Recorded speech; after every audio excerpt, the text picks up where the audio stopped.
Is that foreigners are being used as a scapegoat for terrible management of this country. It's happening in America, it's happening in the UK, it's happening all around the world, and it's a tragedy. It is a tragedy, and I wish the energy could be... Welcome to my channel.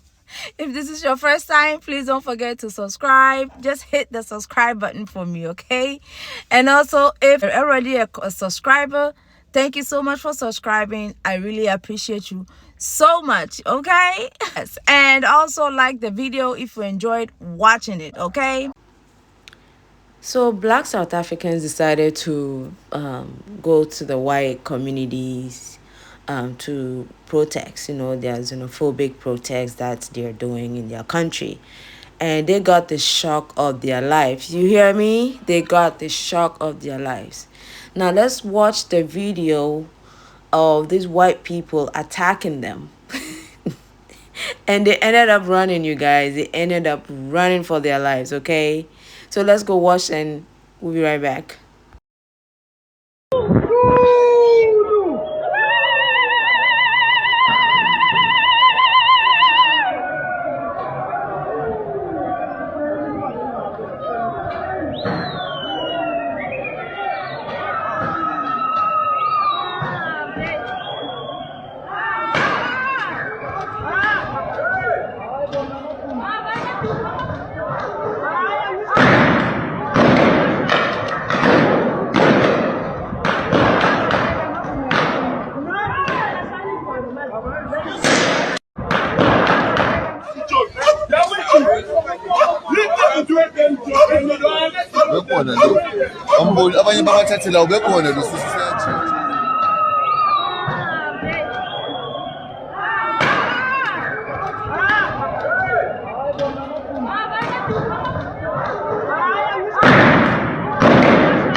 Well, I'm not a black person, but what I can see is that foreigners are being used as a scapegoat for terrible management of this country. It's happening in America, it's happening in the UK, it's happening all around the world, and it's a tragedy. It is a tragedy, and I wish the energy could be directed somewhere else. I mean, you have 500 police here for a couple of people when you've got rampant crime and devastation happening just down. We're here today to fight back against xenophobia and the violence and victimization that is being promoted in our country.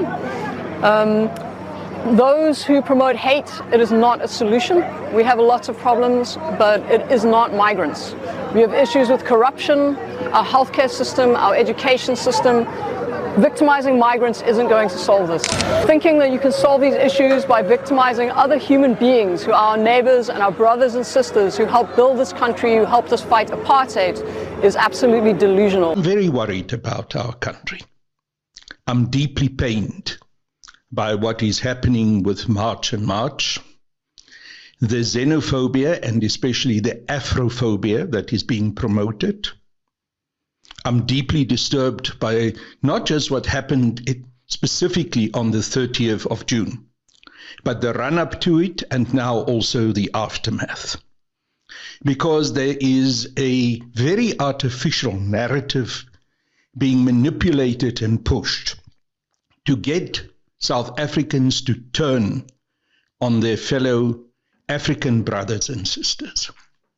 And I've maintained throughout that while South Africans clearly have some serious problems and concerns, and while it is evident that people feel, whether it is true, but that they feel that they are in a problem where they lose some of their jobs, that they face the coal face in the townships where they interact with their fellow African brothers and sisters, that the narrative is being manipulated to create the wrong impression that South Africans are poor, that South Africans are living in the most unequal society in the world, that South Africans are losing their jobs and can't find jobs, primarily because fellow African brothers and sisters have come to South Africa. That is a fallacy.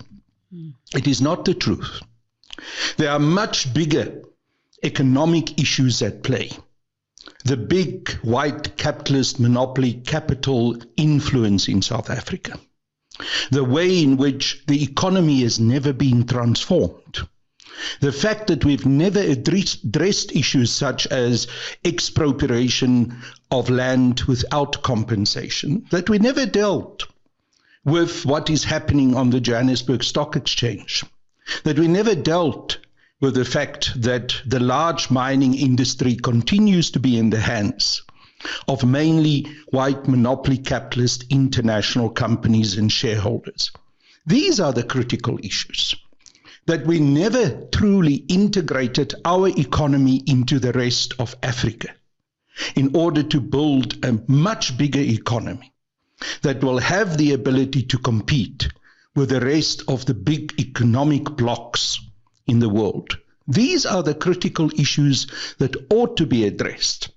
That instead, we are now getting fellow Africans being pitched against each other in the most disgusting, vile, and populist rhetoric imaginable. This morning, there's an article. It is now Friday. I presume that you will broadcast this particular podcast in a day or two, so I should just locate it. This morning in IOL, I published an opinion piece where I called for the need for Jacinta Ngubese Zuma to be held accountable for the kind of inflammatory rhetoric that she's using and the consequences that it has for our nation, the deaths that it caused of fellow Africans, the destruction of property, the manner in which South Africa's name had been sullied in the international community, and especially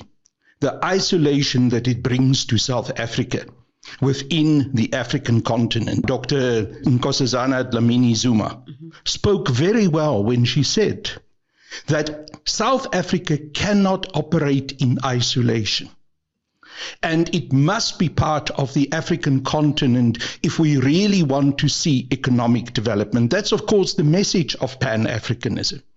And all of this is manipulated in order to divide us from the African continent and to destroy also our own cohesion within South Africa. Because, Papanu, mark my words, this is not just going to be Afrophobia towards the rest of the people on the African continent. It is going to implode inside.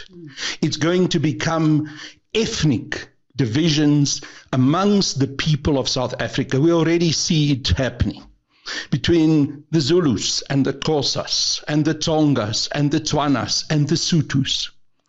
This is part of the plan.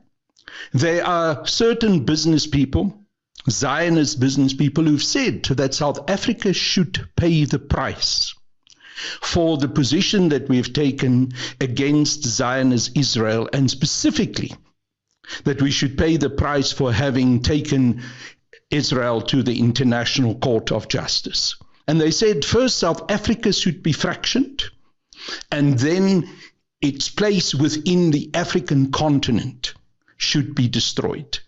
They are financing it. They are putting money. You can see that there's a lot of resources in March and March.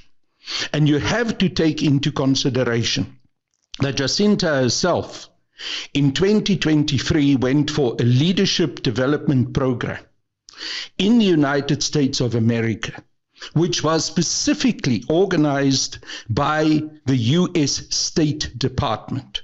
Now, this is not some kind of nice little visit.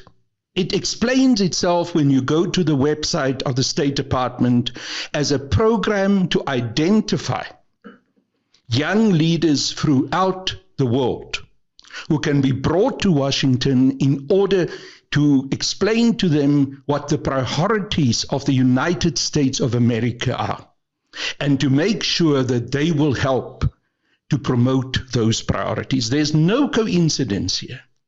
And that particular program that Jacinta Ngubese Zuma participated in was certainly part of her preparation, certainly part of her political and ideological grooming to play the kind of destructive and divisive role that she's now playing.